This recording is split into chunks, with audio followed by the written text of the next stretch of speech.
The rain in the city didn't fall. It needled.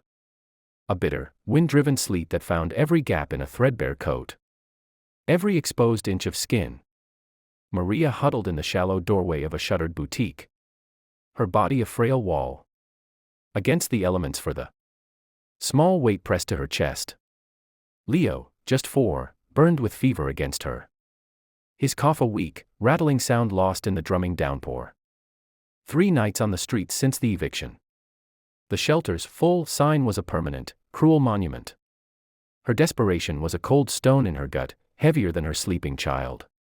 She had nothing left to sell, no pride left to barter. Only the animal instinct to protect her young, and it was failing. Across the glistening street, a man emerged from a warm, golden-lit cafe. Pulling his coat collar high. He looked ordinary, mid-30s, a leather satchel.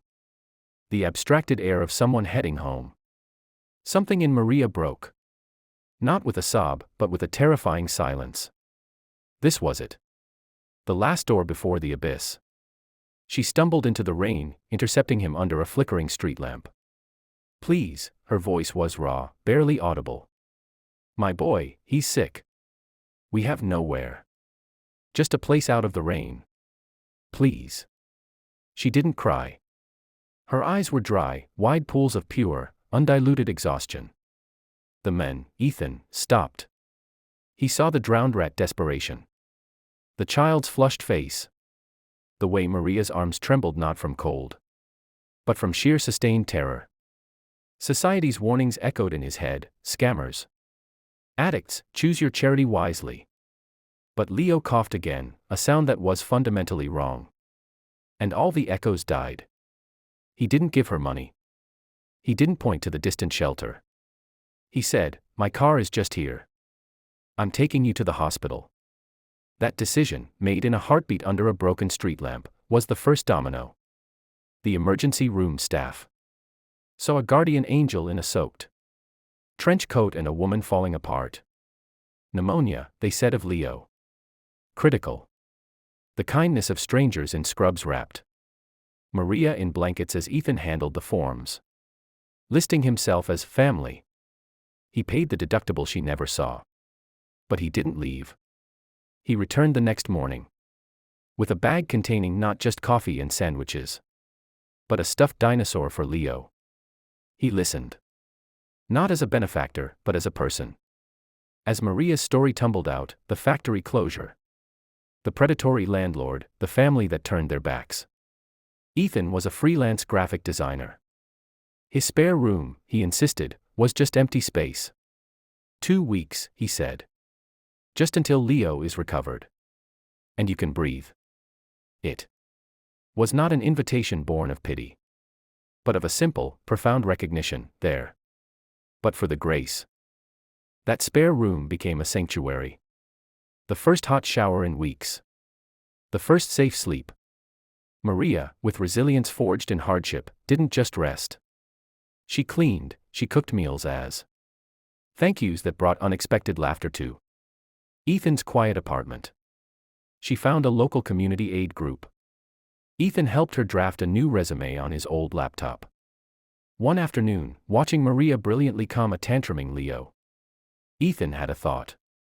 His biggest client, a family-owned chain of eco-friendly toy stores, needed a new customer experience manager.